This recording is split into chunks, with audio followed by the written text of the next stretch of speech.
From the 6 a.m. reveille and non-stop until it's time to collapse from exhaustion. Physical and mental training pushing them to the brink. Do they have what it takes?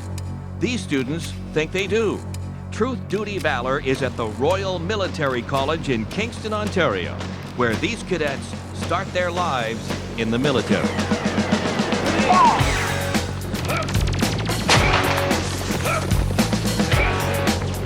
Come back!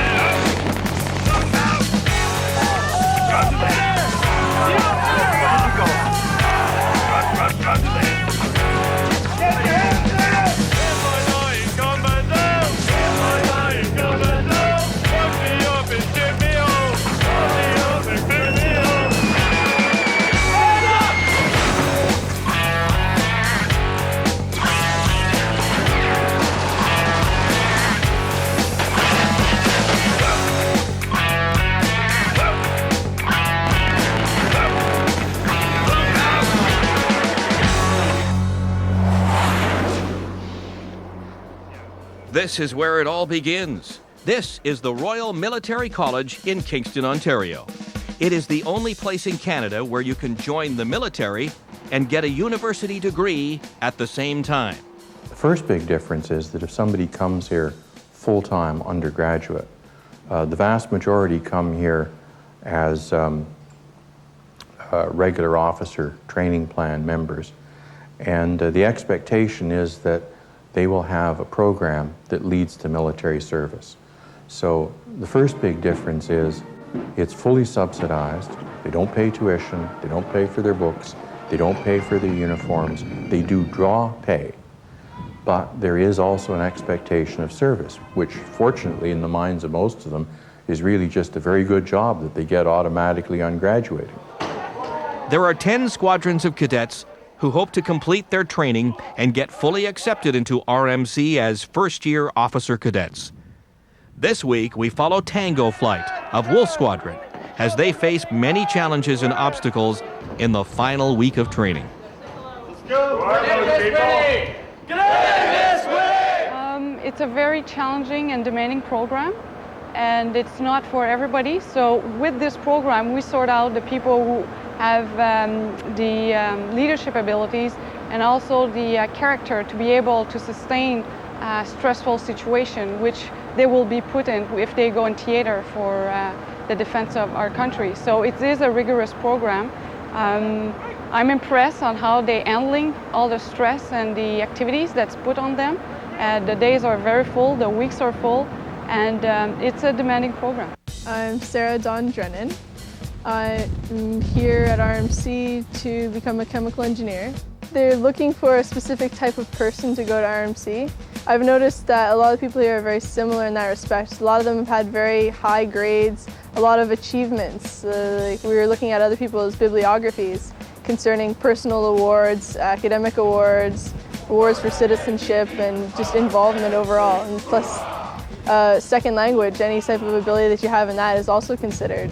Sports teams, whether you've had any type of captaincy, any type of leadership position. Leadership potential is one of the main things they're looking for here, along with academics. So you may be able to pull off 98s in all your subjects in high school, but if you only apply yourself to academics and you don't have any outside leadership potential, then you're considered more of a weak case. Saint-Jean-sur-Richelieu runs a 10-week indoctrination for all students going to Kingston. It's during this period that many are weeded out. This is the time when the students find out if they really have what it takes to be in the military. Well, basically, BOTC is the first step when they get from the civilian life to the military life.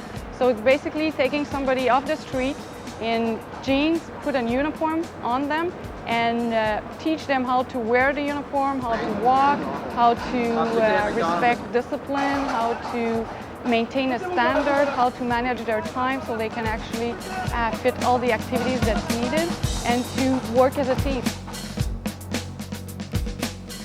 My name is Naval Cadet Philip Durand. I remember when I first got to St. Jean for basic training. It was an absolute shock to me. I walked in and the first thing I saw was a bunch of people marching around, and I thought it was pretty funny. I'm like, man, I hope I don't have to do that. And about 5 minutes later, the sergeant's like, okay, start swinging your arms. You have to march like everybody else.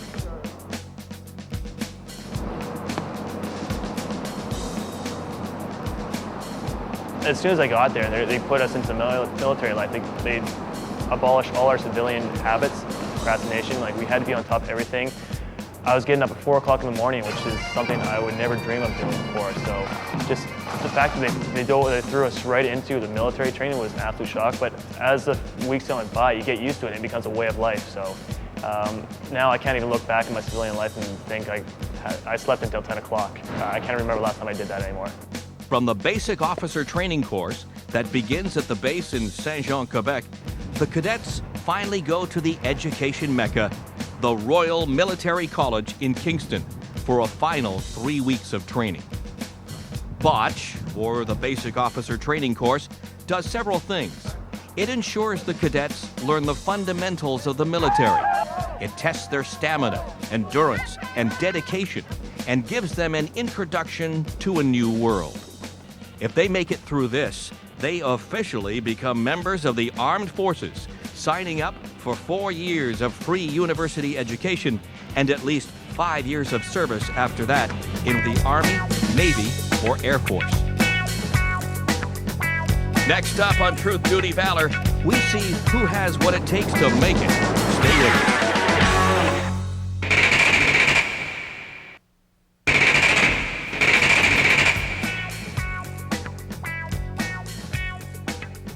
Life at the Royal Military College is rigorous for these cadets. Every moment of their day is spoken for. They're up at 6:30 a.m. or earlier, and right away their routines are under scrutiny.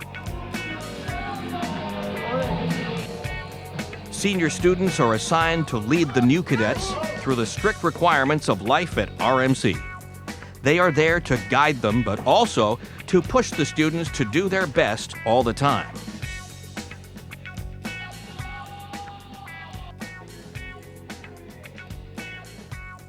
My role the first year is I'm the section commander for Tango 4 section, so I have 6 of the 24 cadets under my command, so I'm responsible for them administratively. Personally, if they have any problems, like I'm their first link, I'm the closest to them in the chain of command, so they always come see me right away. My job is to get to know them, know what's good for them, what's best for them, what I need to do to help them get through the college, whether it be with school, finding them an academic advisor, getting them in touch with a teacher they need that can help them with their classes. If they have personal problems, they can come see me as well.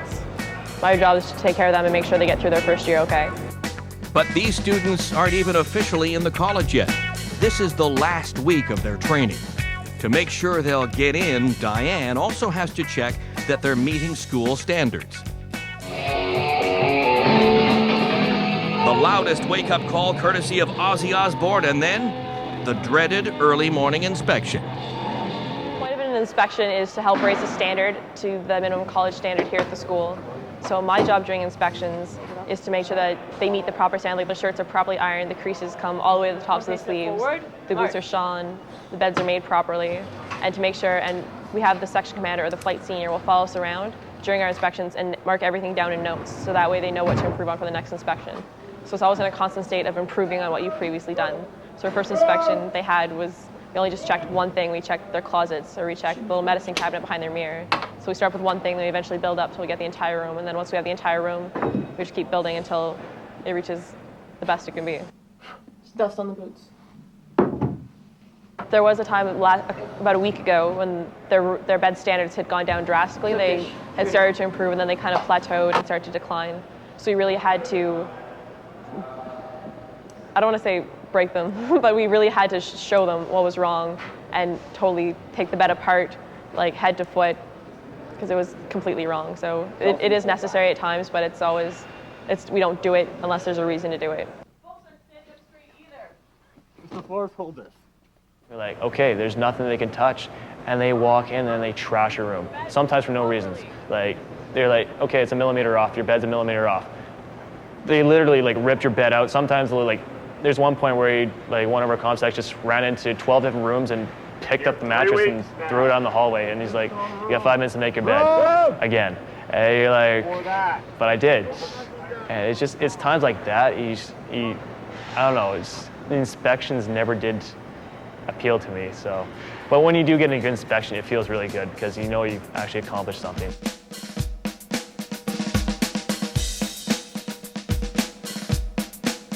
Inspection, I think. Okay, I'll do my politically correct answer. Inspection are necessary because as military people, we need to have a standard that it's all the same, and that's basically what's the most difficult with inspection. You know, if you do something in your room, you think that it's okay, but it has to be the same thing for all the rooms. Inspection is most about discipline, because when you prepare for your inspection, you have to, like, everything is set up in a certain order. And even after, when you don't have to do inspection, you mean nobody will like look at you. Your thing's gonna be organized in a like proper way, because you used to do it.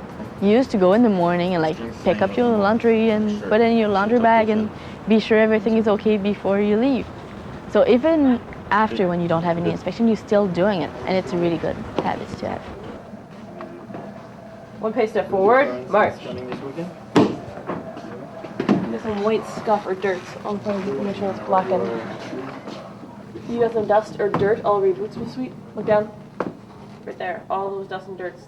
It's something difficult for those on the outside looking in to understand. What difference does a millimeter make? Why are those shiny boots and creased bed sheets so important? Personal dress. It's the small details you guys keep forgetting, like high little black spots on your boots, or making sure the sheets are pulled like really, really tight on the bed. Just get it on the bed, pull the sheets, you can really reef on it, so make sure you do that. Some dust on boots, but nothing serious, so fix the tiny points, and that's what's really getting you guys off.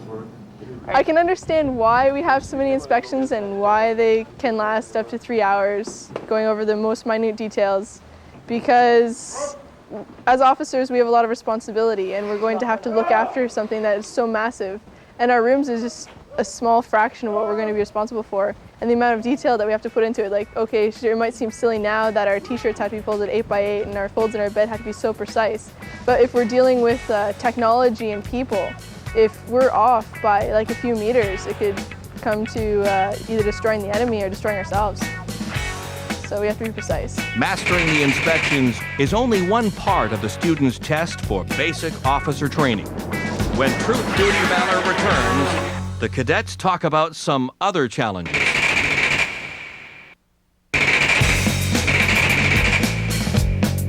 Most of the cadets are going through the hardest 10 weeks of their lives. As part of their test to get into the college, they've had a grueling schedule. Early morning wake-up calls, followed by inspections, breakfast, and then a full day of classes. The toughest part of the last 3 weeks would probably be the sleep deprivation. I mean, they give us 7 hours of sleep, but the amount of work we do, it's so jam-packed, you have absolutely no time to do anything. It's from just going from 6 o'clock in the morning, you have 5 minutes to get up, get downstairs, the bed made and shaved, to go do an hour of PT, and then you have 10 minutes to shower, and it's just bang, bang. You don't have time to sit down and rest. Like, classroom time is pretty much all you have time to sit down and rest. And even then you can't rest because you got to be on top of your schoolwork because you don't know when the next time you're going to get to study is. So it's just, that's probably the biggest, hardest thing for us to get used to around here. You ready? In addition to the daily inspections, the cadets must also train and practice for 2 other final hurdles, the obstacle course and the passing of the square. But right now, we have to get to serious business, okay? Passing of the square. The people that are going to ask the question is the CSTO, Mr. Germain, and also Mr. Labbé, okay, the cadet wing adjutant. Actually, he's one of my best friends and my ski buddies too. So I told him that you were awesome, so don't make me a liar, okay? The passing of the square is a traditional verbal test that challenges each student to know as much as possible about the history and structure of the Royal Military College. The students work in teams of 2. They are each asked a series of questions. If one makes a mistake, they both fail. For weeks, the students have been studying every aspect of the college. It's more than 100-year-old history, important events, and official names. Make sure you're confident. Ayez confiance en vous. N'hésitez pas. Don't hesitate. Stand perfectly at attention. Keep your hands by your side. Mr. Lebe is the only one you're concerned about. Mr. Germain is there to mark your dress and deployment and drill.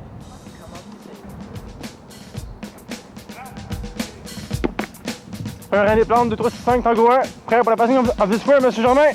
Push the call off 23808. First year, inbound, turn. Quick, march.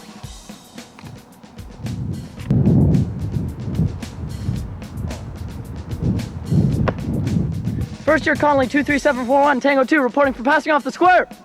Mr. Labbe. Première année Vachon 23190, Tango 2, reporting for passing off the square, Monsieur Labbe.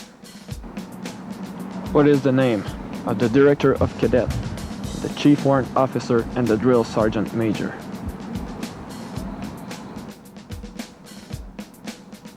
I do not know all three, Mr. Labbe. How come? It's lapsed my memory, Mr. Labbe. First year, about, turn. Quick, march. First year Kang 23770, Tango 3, reporting for passing off the square, Mr. Labbe.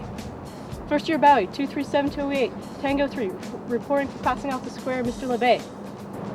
I'm gonna ask for both of you lots of teamwork, and you'll have to say it slowly, to me, clearly, at the same time, what is written on the arch. Truth, duty, valor. Blow out you bugles over the rich dead. There's none of these so lonely and poor of old, but dying has made us rare gifts than gold. First year, one step back, march. To the front. Teamwork during the passing of the square is as important as ever. I feel really excited. I did the passing of the square. We had 2 questions, me and Drennan. We had both the good answer. It was so fantastic. I can't stop. I'm like a 10-year-old kid in a, how do you say it, in a candy store. She got her question, I was like, all right, let me not screw up, and then we're both gonna pass off together because it's a team thing. If one of them's wrong, we're both wrong. I'm stressed out watching them do it, sitting there hearing the questions and praying to God to get the right answers, watching them do their drill. It's nerve-wracking. All this training is built up over the last 3 weeks. I don't know. I'm make sure feeling. I'm nervous, scared. First year Burn 23734, Tango 3, ready to pass off the square, Mr. Labbe. First year Durand 23838, Tango 3, ready to pass the square, Mr. Labbe. Start with one squadron. Hudson. With this obstacle completed, the students prepare for some physical hurdles. When Truth, Duty, Valor returns, the squadrons train and tackle RMC's famous obstacle course.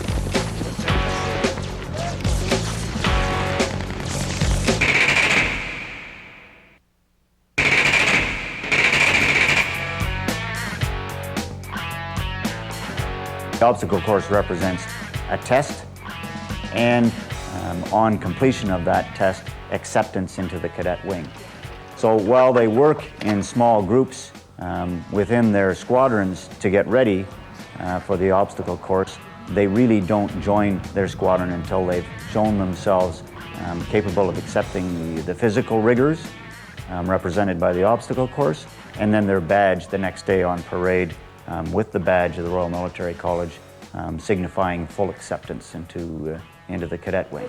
We organize, we prepare and plan to give them a full physical test, but one that not just measures their individual capacity to succeed, but one that demands teamwork to succeed. They learn how to work together, they learn the value of discipline, integrity, preparation for such activities, physical fitness, and it all comes together on that one afternoon. The traditional RMC obstacle course is the final challenge the first years tackle in the orientation program before they officially become first-year officer cadets. It's been a tradition here since the early days of the school. It's a fond memory for the tens of thousands of graduates from the Royal Military College, and it's a rite of passage for these students. With the obstacle course tomorrow, I'm pumped to go for it. It's just, you watch the videos, you watch everybody who's done it, or talk to everybody who's done it, and you watch, you go through all the other obstacles, and you're like, this is so much fun. I don't know, like where else can you jump over walls, like 12-foot walls with a whole team and crawl through mud? I don't know, it appeals to me because it's a challenge. I know it's going to be hard. I know I'm going to be tired. And when we come up to the 8th and 9th obstacle, when you start got to haul, like we have to haul a boat or you have to do a bunch of rowing, it's just going to be really hard. And I know I'm going to hurt. And I don't want to let the team down. 10 squadrons with just over 20 cadets in each compete in the obstacle course. The cadets have been practicing drills for weeks.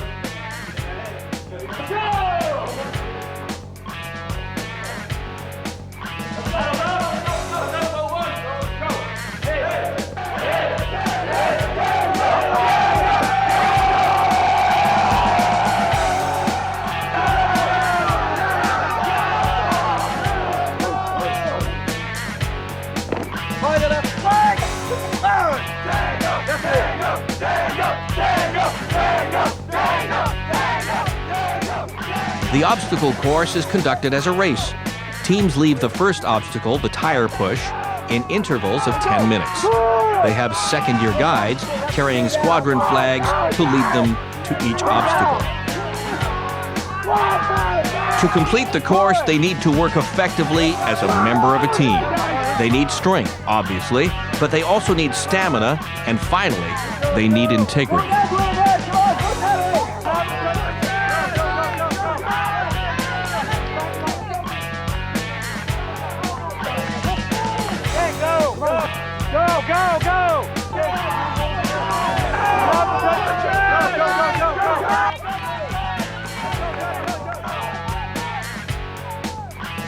The second obstacle Wolf Squadron has to tackle is the Big Wall Challenge. The cadets have to scale a 12-foot wall. It's all about teamwork and coordination.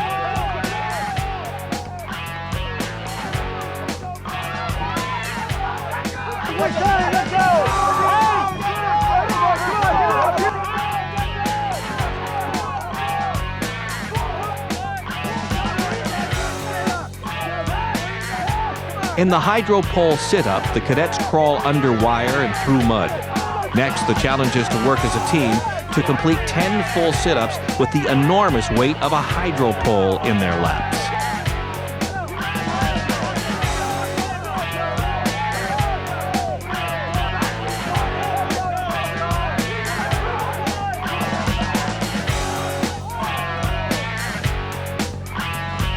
To complete the wrecker pole, Wolf Squadron must heave the full weight of an army truck filled with water cans over 100 feet. They start to get tired, and throughout the pull, the mud-caked cadets are hosed down with icy water from Lake Ontario.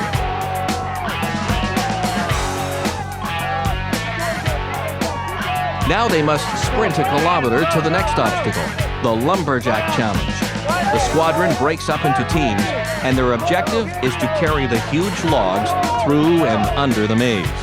The more logs they carry through the maze in 5 minutes, the fewer penalties they receive.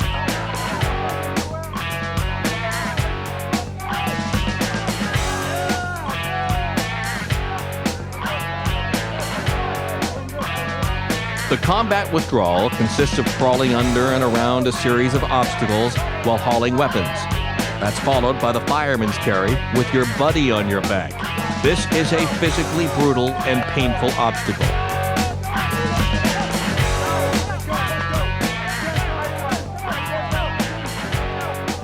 Wolf Squadron sprints to the next stage, which requires the cadets to crawl around obstacles, through mud, and under camouflage netting. Next, they load an assault boat with jerry cans full of water and heave it through a maze.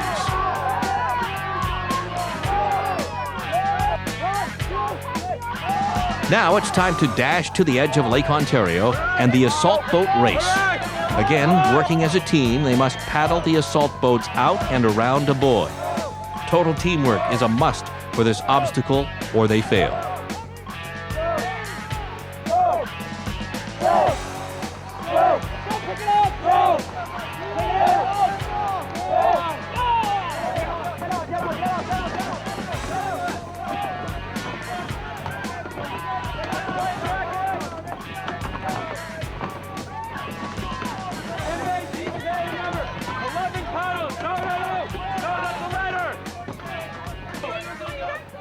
Up the hill, they go to one of the final obstacles, the vehicle push.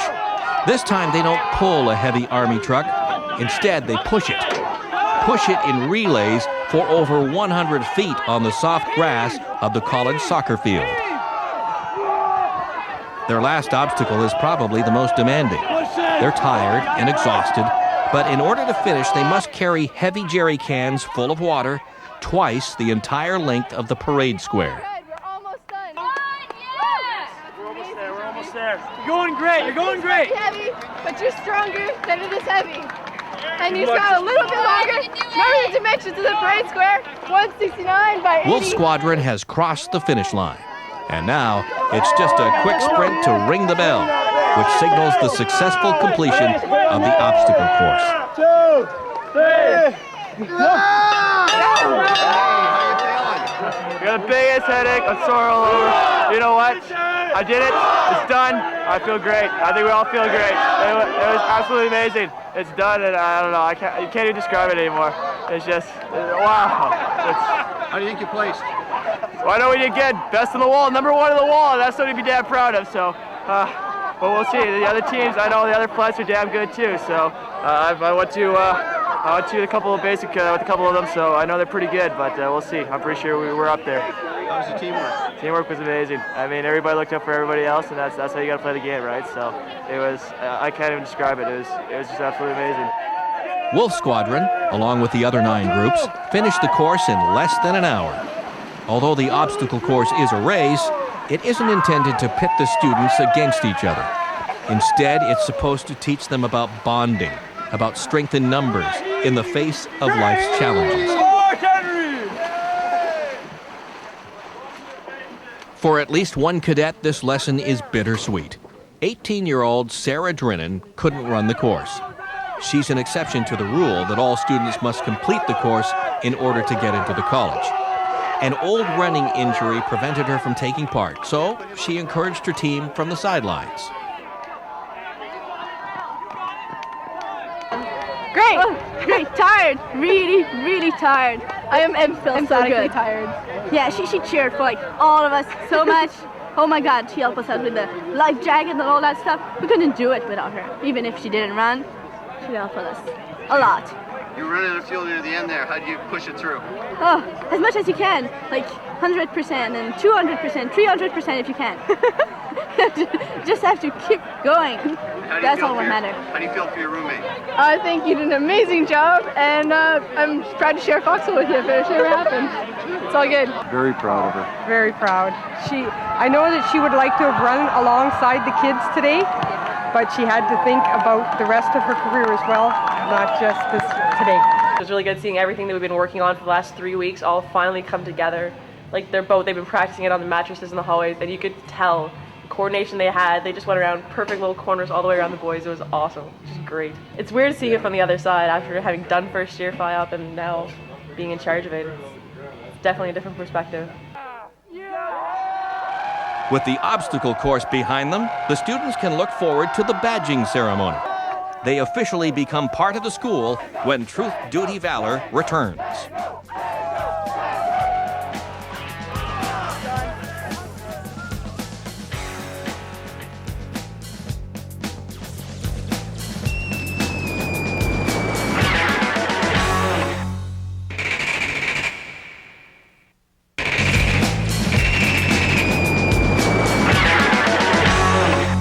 I'm feeling really excited about the parade.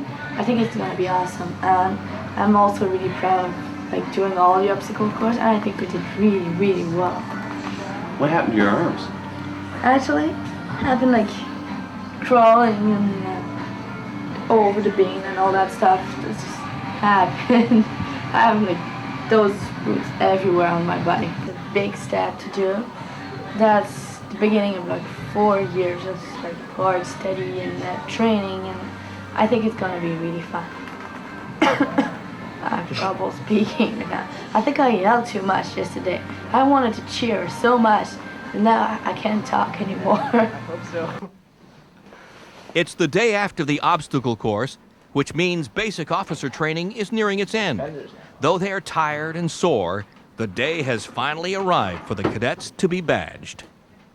that's pretty much like you're part of RMC, you're finally accepted, and it just makes the past 3 weeks and the past couple months all worthwhile.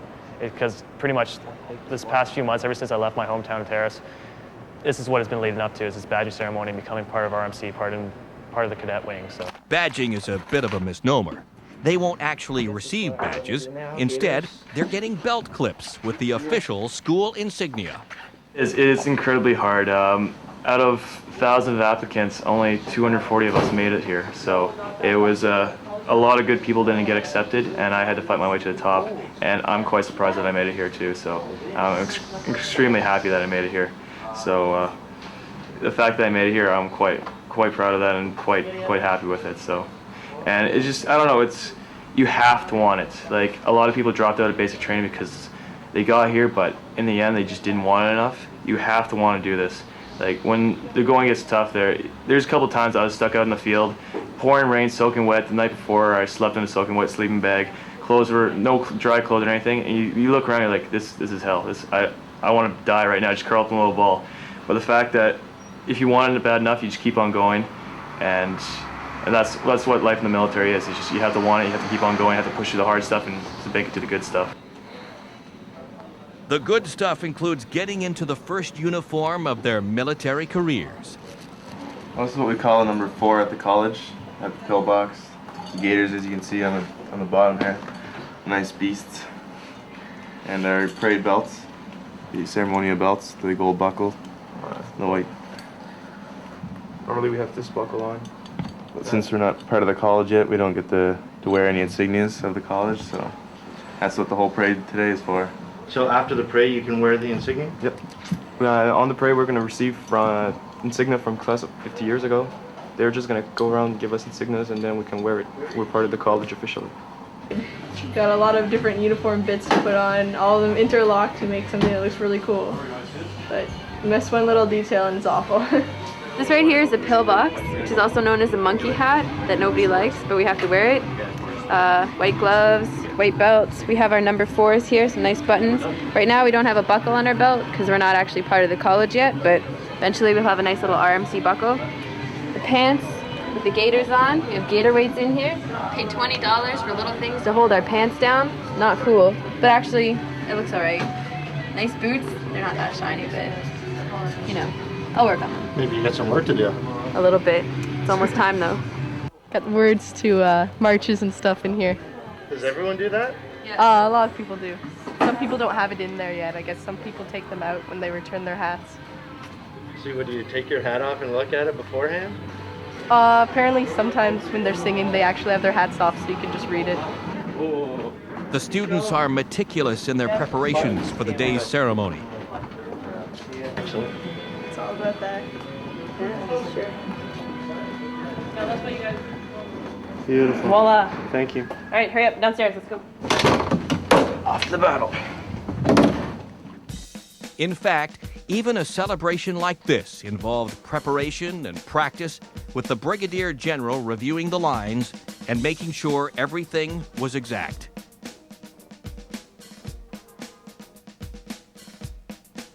On the day of the parade and badging ceremony, it was Mother Nature who had plans of her own.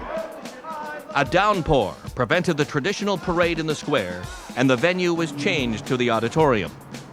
But even rain didn't dampen their spirits, though maybe the weight and the sore muscles did a little bit. I don't know, I'm just I'm really stiff right now, really tired, but it's kind of neat. We're all lined up, we're all blue, and hurry up and wait is like absolute tradition for everything. Like, that's all you do is you hurry up, get to your spot, and you sit there and wait. So you do that on the field, you do it here, and it's just part of military life you have to get used to. So welcome to military. Pretty good, a little stiff from yesterday. Excited about right now? Pretty much, yeah, but we've been waiting for about an hour and a half now, so. Please rise for the arrival of the academic procession. Once the ceremony begins, the anxieties, struggles, and pain give way to excited anticipation. And of course, family and friends are there to share the memorable achievement. I'm very proud of her. She's very small. They named her Mighty Mouse, but with the team working with her, they've been able to go through, and I think it's a wonderful experience. The most exciting part of it, the parade, I think, is when we're gonna go back and join our squadron, we all march back and like kind of go into our squadron. And after we do the march past with them. So we are really like accepted in RMC, and it really has something like, you know, something special about it. Okay. First time you like parade with your squadron.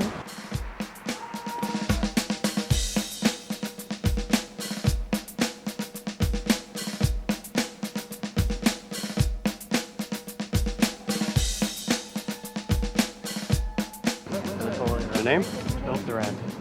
Congratulations. Thank you, sir. Well done. Jean-Pierre. Congratulations.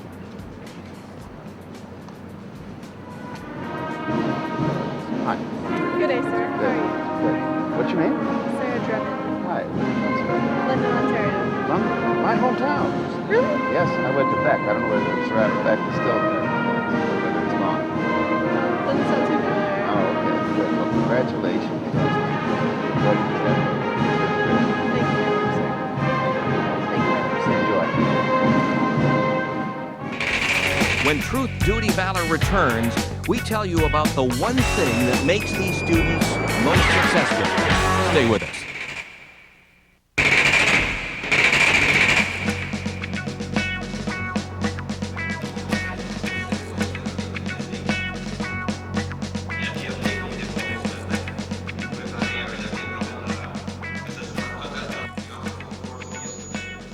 The aim of RMC is to prepare young officer cadets to be officers in the Canadian Forces. So they go through a program of academic studies, which is complemented by military training in leadership development, as well as a rigorous program of physical fitness and the development of their bilingual skills. For the students trying to officially qualify as members of the military, their basic officer training course has been intense. So intense that it brings them closer together, and it's through the experience they learn the secret to success at the Royal Military College. One of the biggest assets to go through the college and also being part of the military community is the bonding is very strong. We go through activities and events that are very difficult, mentally draining, and the only way we can go through them is to actually have people around us and work with them. So that creates a lot of camaraderie and friendship that actually will last for a lifetime. And then when they're going to graduate from a college, they will see each other on different bases, in theater of operation overseas, and you always have somebody you know when you get to a different place. So I would say that one of the most important thing, and the thing that people get here, is a sense of belonging, a sense of camaraderie, and having friends if you need to go through some difficult times. You cannot be a loner at RMC. There is the mandatory things and activities that we ask that every cadet do, either by himself or as part of a group. But we also have a very vibrant social life here at the college. Sometimes this poses a problem because it is much more attractive to do these things than to concentrate on the academic studies. What other college is there where you walk through the campus and you have to greet everybody you see? Like, it's like a big frat, right? You have to know all your seniors and you say hi to them, and like, what other college does?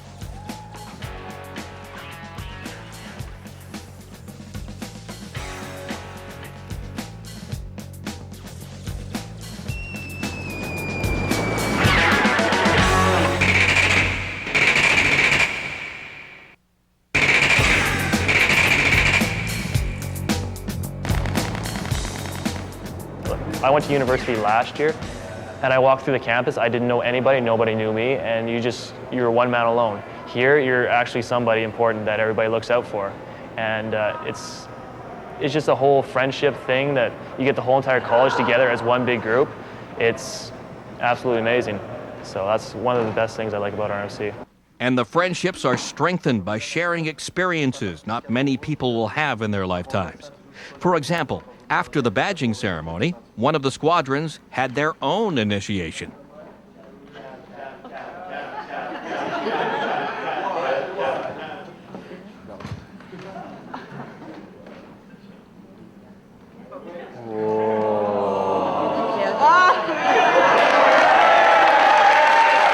It's a ritual for Wolf Squadron to drink fake wolf's blood and howl.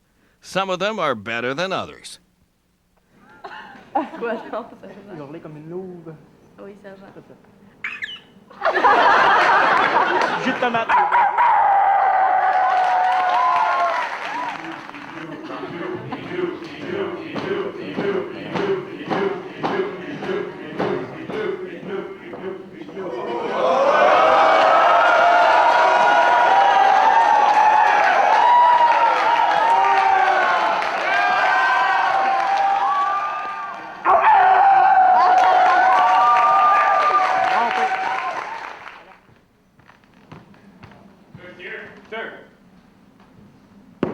Squadron, this is Officer Cadet Drennan, 23746, studying chemical engineering from London, Ontario. Hey, Val, turn.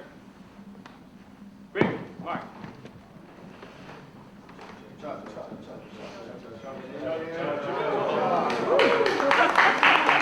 Come in front of us.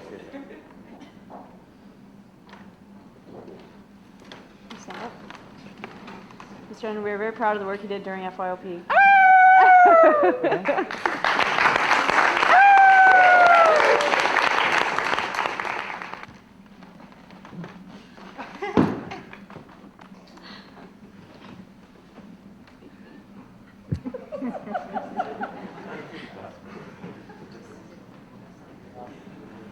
Good? It's delicious. I have a coin for you with your college number 23808. Once again, welcome 7th Squadron. Thank you, Captain. Which color is it? It's gray. Which is? Wolf Squadron. The past 3 weeks have been insane, to tell you the truth. It's been full of tears, hard times, absolute pure hell. At the same time, it's been like absolutely amazing experiences you'll never ever experience anywhere in civilian life.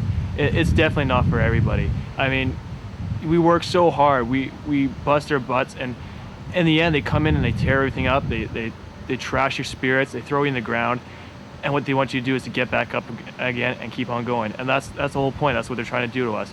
And the fact that we could do that that's what we were chosen for. That's why we're the best of the best. That's what we're proud to be. The fact that we could do that puts us ahead of the game. And this is just the tip of the iceberg. This is the first 3 weeks of my career, and I can't even imagine what's going to happen. I've got 4 years at this college, and everybody tells me it's amazing. I believe them. From this first few weeks, I can't even describe how good it's been to me. Even though I've gone through absolute hell sometimes and just wanted to curl up and die, but that's all part of the process of RMC. And after that, the world awaits me, and I can't wait.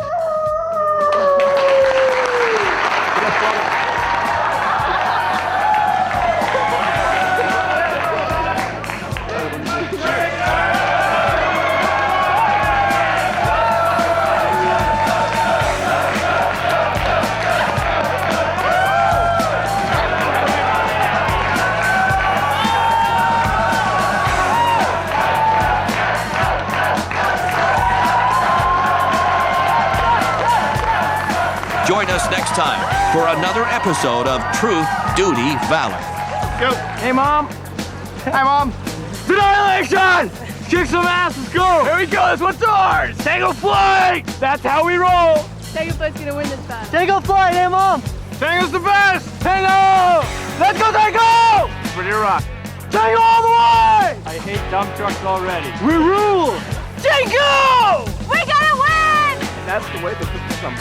This is the way we're gonna do it! Ah! Now that's the war face! True, eh? Tango's #1! We're hot to go!